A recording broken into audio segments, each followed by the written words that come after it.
وانا اتحدى الفيفا دابا في التشكيله المثاليه لكاس العالم، اتحداها تعطيني 5 لاعبين افارقه في التشكيله المثاليه، اتحدى الفيفا. تتحدى الفيفا. انا اعتزل الاعلام لو وضعوا 4 لاعبين مغاربه في التشكيله المثاليه، والله لا يضعوا 4 لاعبين، ممكن يضعوا لاعب واحد في التشكيله المثاليه.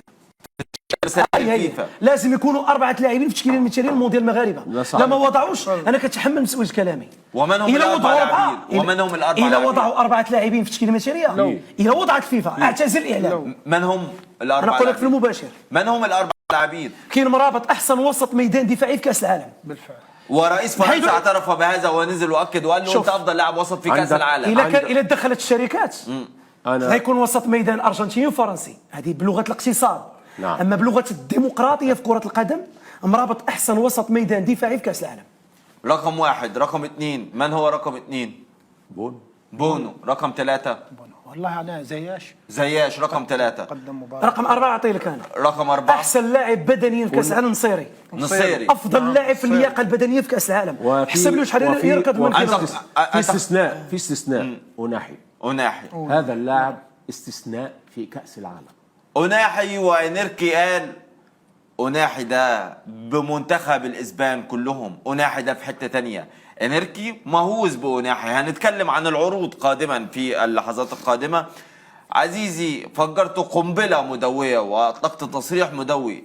الفيفا والسبونسر لن يسمحوا لأي منتخب عربي وأفريقيا هذا مش تصريح مدوي، هذا واقع يا أخي. هذا واقع. الصحفيين كلهم يعرفون هذا واقع معروف. أوكي. لكن بالنسبة للسادة المشاهد أنت حتى يجيبوا الفار ومراقب الفار المال يتحكم.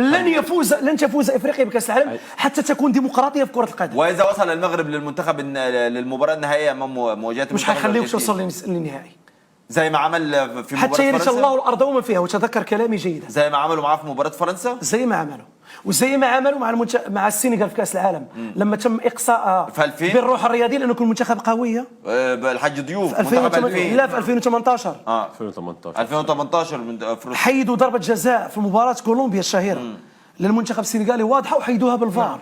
إذن المنتخب المغربي استطاع أن يعبر، ولكن العبور كان له حدود. عند صافرة الحكم توقف، لا مزيد من العبور. تقصد ذلك؟ لا مزيد من العبور. لا مزيد من العبور. المنتخب المغربي، ولا بد أن نغلق هذه الصفحة برسالة إلى وليد الركراكي. أستاذ عصام، رسالة لوليد الركراكي. أبدعت وتفننت في كيف تعاقب الفرق الكبيرة.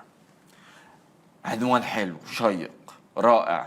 أبدعت وتفننت يا ركراكي في كيف تعاقب الفرق الكبيرة.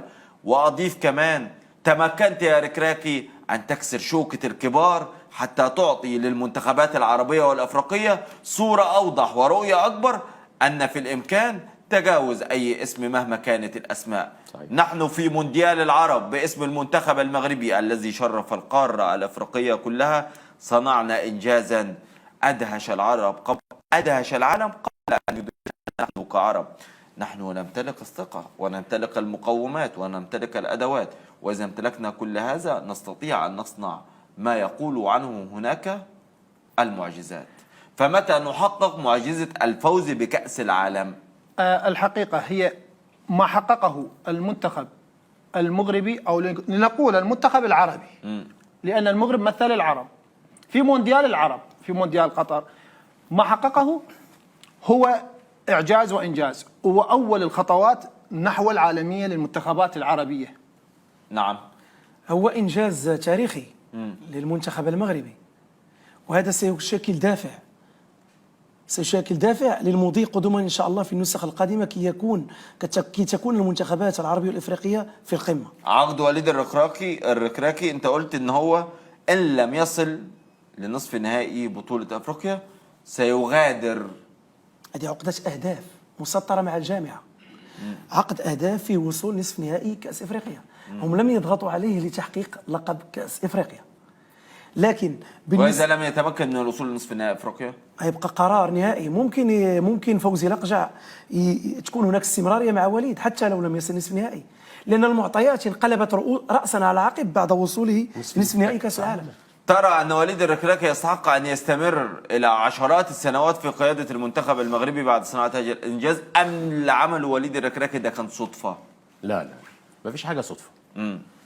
وليد الركراكي في 3 شهور غير مفاهيم كبيره جدا جدا في المنتخب المغربي، وظهر كده في الملعب، مش شيء جاي بالصدفه يعني.